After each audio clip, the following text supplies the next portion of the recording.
Hey,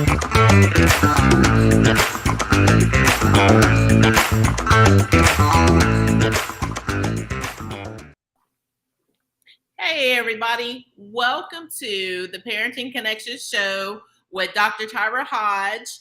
And today I have a guest, Know Thy Gamer.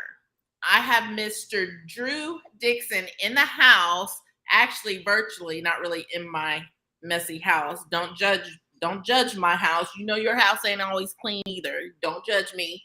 But I have a Mr. Drew who wrote a book called Love Thy Neighbor, A Parent's Guide to Video Games. Man, this is a topic, anything that reaches parents, that gives us knowledge is something that I love.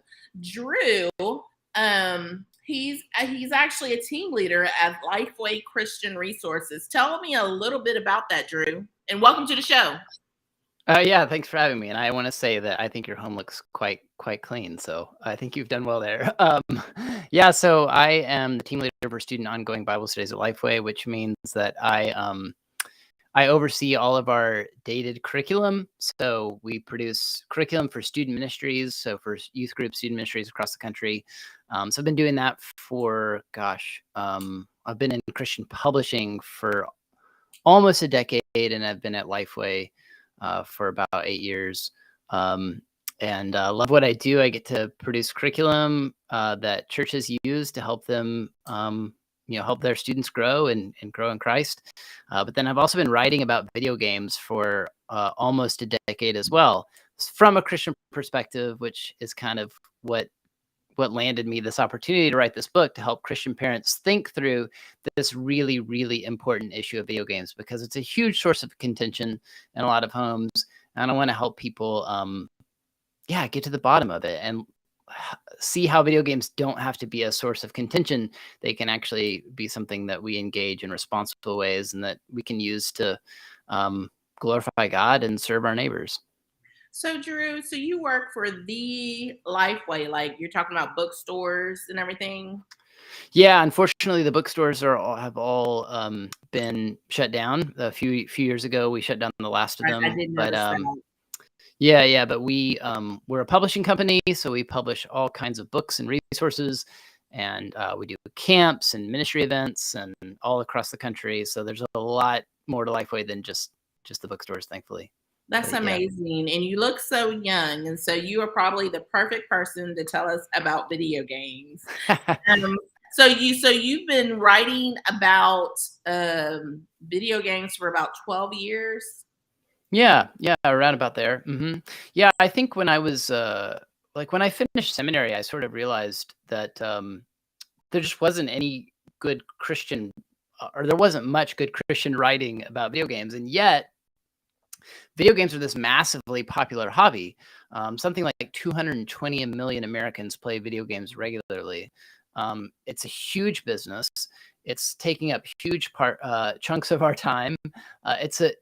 Video games are a big deal.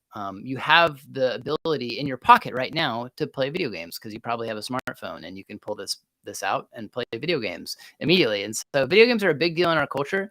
And I just seemed like no one was writing very thoughtfully or carefully about them, except to say Christians were, at the time when I started writing about video games, were saying either like, stay away from them, they're evil, or they were just kind of ignoring the subject. Like just not even pretending they don't exist. Answer the age-old question, and not that video. Well, no, video games was around when I was little. Is video games evil, Drew? Tell us the truth. Yeah, I think the answer should be for most Christians, I think, should be, of course not.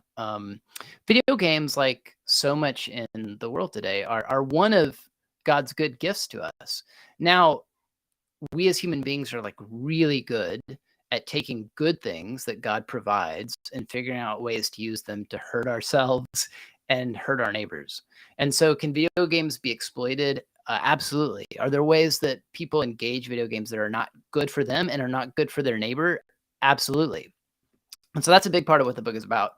But there's a lot of potential in video games for our good and for the good of the world.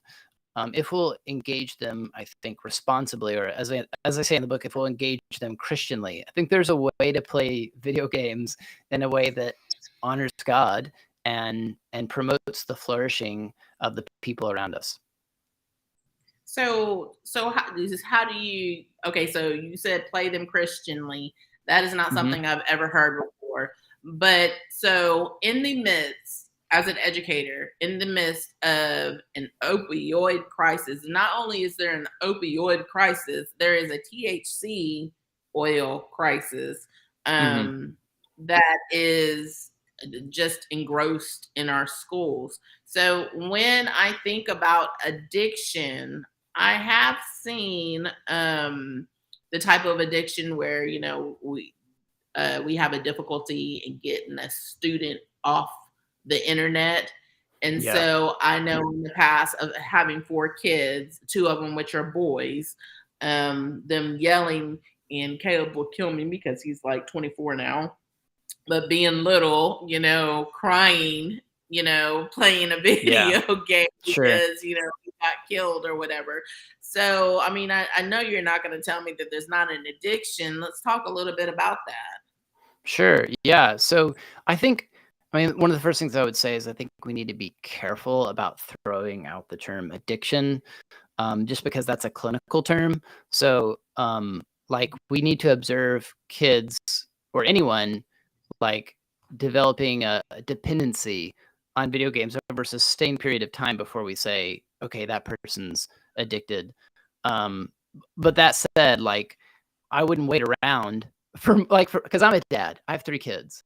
And so I'm not gonna wait around until my kids fit the clinical definition of addicted before I step in and provide some guidance, Gotcha, gotcha. tools, and some Mhm. framework. So yeah, Be a parent. yeah, exactly. And that's a big part of what the book is about is like what are tips and guidance for parents to develop some framework, some rules, some guidelines in their home to protect their kids and to make sure that their kids are engaging games responsibly. So, when you play video games in moderation, they actually have lots of benefits. Games, Tell us about some of those. I would love to hear about some of the benefits. I mean, we know that engaging in different software for math and reading has been very beneficial to games with Mhm. to in games in student learning. But what have you seen with the video games and the benefits? Sure, yeah. So, there's been lots of research about how games are good for our brains when played in moderation. Like anything, if you're playing games like 3+ hours a day, they stop being so helpful for your brain. But if you think about it, like there's a difference between the way you engage other media and the way you play video games. So you read a book, you watch a movie, or you watch a TV show, but you play a game. And so games are engaging anyone, not just kids, but they're engaging our brains on a level that other media do not. And so when we play video games, we have to make decisions. Um, a lot of times, games are social. So we're not just making decisions on our own that only affect us, but we're making decisions that affect a team that we're playing with. And so video games give us opportunities, a place in which we can do creative problem solving. They give us a space in which we learn social cues because that's how a lot of kids learn social cues, right? Is on the playground. Well, video games are kind of a more accessible playground. It's a way to get on the playground and be with other people and interact. And there's reasons to be really careful about how we let our kids engage the internet, period, but also with video games.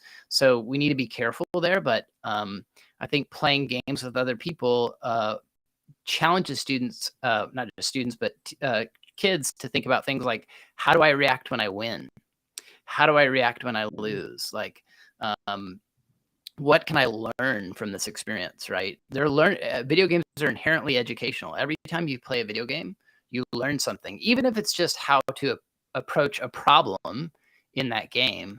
But yeah, they're engaging our brains on a level that can be really helpful and really good for our development when of course when played in moderation. So you have 3 kids of your own.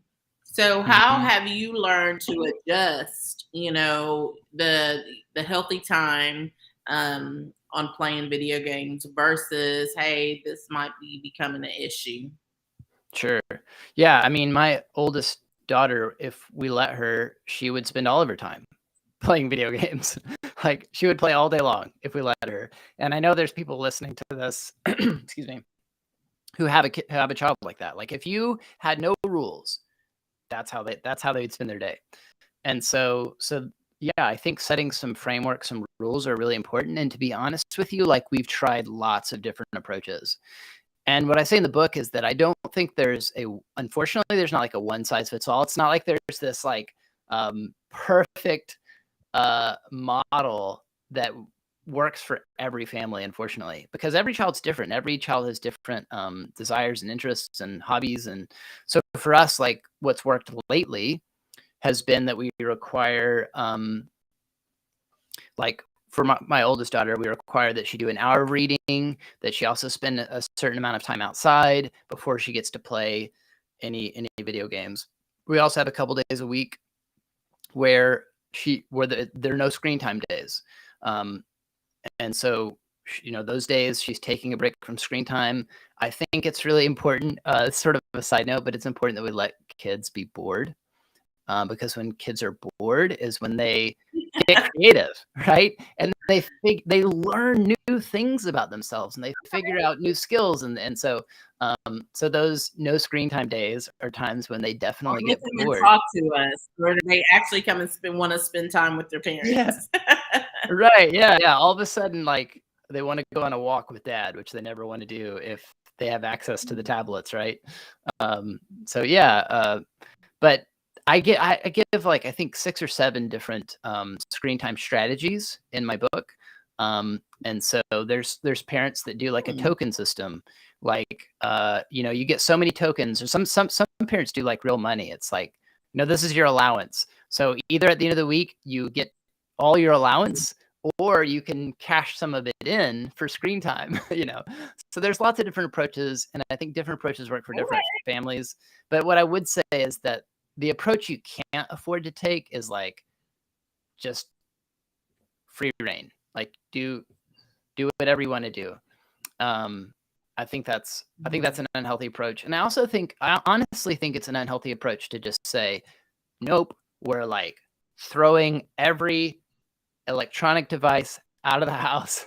Like, no video games are going to happen in this home. And I think that that's an unhealthy approach, because it teaches why children. do you feel it's not okay? Why do you feel it's not okay to just shut her down? Because there's been times when, now, we didn't take it away or throw it away or anything like that, but we had to shut her down for some time, because it was becoming an issue at 3:00 in the morning when you have to go to school. Oh, well, yeah, for sure. At 6 o'clock in the morning. Yeah. And let me clarify, like, I think that it can be very healthy. Sometimes that could be a helpful and healthy consequence, to shut them down for a time. But to just say categorically, there will never be any video games ever in our home, I think sends the message that these things are evil and to be feared. And I think what I want to train in my children, because one day they're going to be out of my home, and also, like, I can't protect them from video games altogether. Like, they're going to go to friends' houses. They're going to go places where they'll play video games. And so what I want to do is I want to lovingly encourage and display for them, like, here's what a responsible Christian relationship with all kinds of technology, but particularly in this case, video games, what that looks like. And so that they learn when they leave my house, and so they've got that framework, So how do you judge, because I think there's probably a wide range of video games. I'm not a video game player. Every once in a blue moon, I will force myself, and let me tell you, I am throwing myself, out of my personality to play a video game with one of my children. And so, and how do you judge? Okay, so in a few months, we're going to have Christmas time. Black Friday is just 2 months away, and we'll be buying video games for our kids. What do we need to watch out for? Sure, yeah. I mean, I think you need to know that, just like film or TV, there are all kinds of things depicted in video games that you as a parent may not want your children exposed to. The good news is that just like film and TV, video games are rated by an advisory board called the ESRB. So you can go to esrb.org and read those ratings and see why they're rated mature or why they're rated whatever age level they're rated for. And also, there's some really great resources out there to educate yourself about what kind of content is in video games. So one that's really helpful that I use a lot for myself is commonsensemedia.org. So if you go to commonsensemedia.org, there are really detailed reviews of all the latest video game releases. And some of those reviews are even written by parents. Some are written by critics, some are by parents, but the goal of the reviews is just to tell you as a parent, here's exactly the kind of content you're going to find in this piece of media. So that's super helpful. Another cool resource is Twitch. You can go to twitch.com, and Twitch is a place where you can watch other people play video games. So it's a huge deal right now. People are streaming themselves playing video games. And I say to go to Twitch because you can search for whatever game it is your child wants you to buy them for Christmas or for their birthday or whatever. You can search for that video game and watch someone play it. And by watching just like 5 minutes. I actually streamed to Twitch. Okay. Yeah. That's good. Yeah. That's So good. if you watch 5 this minutes. I never heard of it. Oh, I was just going to say, if you watch someone play a game for 5 go. minutes, you're going to see what kind of content's in it. You know what I mean? Like you get to see firsthand if this game has like strong language or if it has sexual content or if it's super like bloody and gory, and you'll get a sense of like the kind of content that's in it by watching someone else play it. So that's a really helpful like practice for parents, I think. So Drew, do I actually need to be careful of sexual content in video games? Yeah, I mean it's not nearly as prevalent in video games as it is. I really don't know. Yeah, no, it's not nearly as prevalent in video games as it is on, say, Netflix or something. But yeah, it's not that uncommon for video games to have nudity, for them to have sex scenes. It's not as uncommon as it used to be anyway. And so yeah, that's definitely something to be aware of. Okay, and so now I'm understanding that there may need to be conversations, because this is honestly something, and I'm a parent and I try to stay in the know of what's going on, on the streets and everything. And actually I've been oblivious to the fact that possibly, my boys my girls have never really been much into video games, but my boys that that they may have been exposed to something, and so I may have to do some intervention. And so what type of intervention would you suggest for a parent like me that's probably going to have a tough conversation after making this show with you and putting it out there? I'm probably going to have a conversation. How do I even begin this? Yeah, well, I mean, I think you begin by educating yourself. It could be there's a good chance that your children the games they're playing are fine. There's a lot of great video games are huge. They're very diverse. There's so many different types of games, and there's games that are really wonderful, I think, for by and large for kids to play. And then of course there's ones that like Grand Theft Auto or something that you wouldn't want any of your children to ever play. So all that to say, like, I think, and this is something I didn't. Go ahead. I was reading, some of your material, and there's actually games that glorify God. Yeah, I think so, for sure. I mean, there are games. Yeah, there are games made by Christians. There are games that I think, speak to the human experience in a way that cultivates empathy, that helps us. Games give us an opportunity to experience life to some extent in someone else's shoes, which is a really powerful thing to do, I think, and something that Jesus did, that God did for us, right? He chose to take on human flesh and dwell among us. And so games can give us a window, a picture into what someone else's experience is like in a way that could help us cultivate empathy, could help us grow in love for other people. Games give us opportunities to think and to make moral decisions. That's a big deal in video games these days, is like moral decision making. And so, and games tend to have lots of consequences too. Like for whatever decisions you make, there's going to be a consequence played out in that digital space for whatever decision that you made. And so yeah, there's lessons, just like anything we watch, even if it's not like a Christian show or a book. We can have conversations about them that lead to important lessons and important insights. I want to talk to my kids. So tell me, yeah. No, I'm sorry. No, I was really curious about what your top 3 favorite games would be. Okay, yeah. Well, I mean, these days it's all the games I play with my kids, but I really like the Zelda. I really like the Zelda games, like The Legend of Zelda: Breath of the Wild is a personal favorite. I'm kind of old school, I guess. I really like the Mario games. Like my son and I play a lot of Mario Kart together. So these days it's like Zelda and Mario Kart, and let's see, you asked for 3. So like Super Mario Galaxy is a longtime favorite of mine too. So yeah, there you go. Cool. So have you actually created any video games? I have not, but I have friends that have. I have, in fact, I have Christian friends who've made video games that are pretty interesting and, powerful stories and things that I think. Yeah, so I've not done that myself. I more write about them, but then design them. But yeah.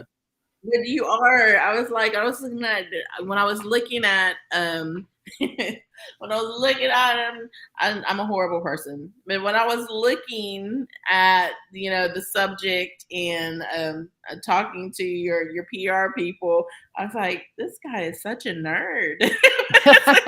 But and I know there's a misconception, and that is a horrible, horrible stereotype.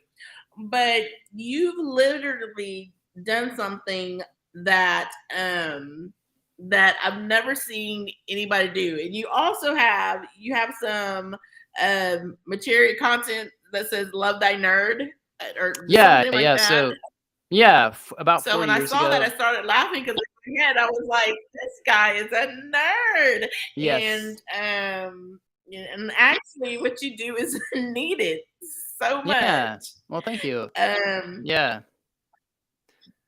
So 4 years ago, some friends and I co-founded an organization called Love Thy Nerd that exists to be the love of Jesus to nerds and nerd culture. And so we look for ways to love people who are into like geeky things like video games, board games, tabletop games, anime, comics, all those kinds of things. We look for ways to love and serve those people and point them to Jesus. And so it's a really unique ministry. LoveThyNerd.com would be a great place to go check it out. We do nerd mission trips where you can go with us to like video game trade shows and board game trade shows and like go look for ways to love and serve our nerdy neighbors. I mean, like in the church, we're really big on things like sports mission trips and like looking for ways to like engage people's hobbies. That's really what Love Thy Nerd is about, is like how can we meet people where they are and show them the love of Jesus. There's a whole chapter in my book about it. There's a whole chapter in my book about it. It's the last chapter, and it's called Games Are Mission. And it challenges us to see video games as an opportunity to point people to Jesus and to reach people and meet them where they're at. And think about it. You're going to do something for recreation.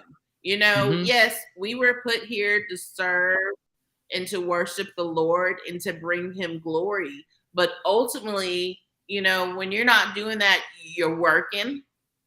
And you got to have some type of Sabbath. You have to have some type of, getaway. and then you're talking about how video games actually stimulate the mind. And we have about 4 more minutes. Can you just kind of focus on the research that you found, and maybe just a little sneak preview of what you put in your book about the use of video games? I know Sure. you spoke about it a little bit, about how you navigate, but I would like to hear some research. Yeah, yeah. So I mean, I kind of mentioned some of this already, but there's video games challenge us to solve problems creatively. They bring people together socially. They we learn more about ourselves and about other people when we play them. Games can, as I mentioned earlier, can actually provoke us to empathy, to like understand life in someone else's shoes a little bit better. And so, yeah, if we will be thoughtful and if we'll be mindful of our neighbors and of the Lord as we play video games, I think we can play them in a way that actually makes us like better citizens of the kingdom. Like we can play video games as kingdom citizens in a way that glorifies God and brings good into the lives of our neighbors. There's a lot of ways when we can play them poorly, and we need to watch out for that. There's a balance here that I'm trying to encourage. And so I think we definitely need to play them carefully. We need to limit the amount of. Oh, sorry. I'm sorry, I didn't mean to cut you off. What about the online gaming platforms that bring Sure. other people into your house virtually? Can you speak to that a little bit? Yeah, there's good and bad there, because the good is that like we don't have to like go fly across the country to play a video game with a friend who lives, let's say you live in New York and your friend lives in California. You don't have to do that. Like you can get online, you can play together. That's the beautiful thing about it, is they bring people together. There's a dangerous part of that too, because sometimes you're playing video games and who knows who these people are who you're playing with. Right. And the people your kids are playing games with may not be the kind of people you want them hanging out with. They could introduce your kids to things you don't want them introduced to. They could be preyed upon. So parents need to educate themselves about the ways online gaming works. Almost every platform on which your child might play a game has parental controls. And so you can limit who your kids can and can't play video games with. You can make it such that they can only play video games with people who you've approved. You can make it such like a friends list that you as the parent have approved, or you can make it such that they can only chat, like do voice chat with people that you've approved on their friends list, so that random people they don't know can't be jumping in the chat and saying all kinds of offensive things that you don't want your child exposed to. But just with a little bit of Googling and digging. Yeah, and the ESRB that I mentioned earlier, ESRB has some resources, some guides to parental controls that are really helpful. So if you're like, I don't know how to set these parental controls up, there's resources out there so that you can educate yourself on how to make sure your kid's not getting into just anything when they play games online. Okay, so I have dropped in the comments everything that Drew mentioned about some resources. I have also dropped links in the description to everything Drew Dixon, his Facebook, his Twitter, and Love Thy Nerd. And I just love that. And so Drew, I want to thank you for coming in and sharing your time. Tell me one of one of the most favorite chapters in your book of A Love Thy Game, or A Parent's Guide to Video Games. Tell me one of your favorite chapters. I really like the last chapter, Games or Mission, because I think it'll open people's eyes a lot to how we can utilize the massive popularity of video games to actually live out our faith. And also will help parents, I think, because there's parents who like have kids who are really athletic, and it's like, oh yeah, I get how I can help my kid live missionally in the world of sports. They go play soccer, they go play football or volleyball, and then they try to be a good teammate and like love their teammates and point them to Jesus. Well, that can be done with video games too, and you may have kids who have no interest in sports, but you can help them and guide them in that space as well. Okay. Well, we are done with the show today. I'm sorry we have ran over time. Drew, I want to thank you so much for being on the Parenting Connection show, and I want you to come back when you have some more content that you put out. Thank you for being informative. Bye, y'all. We'll see you next time on the Parenting Connection.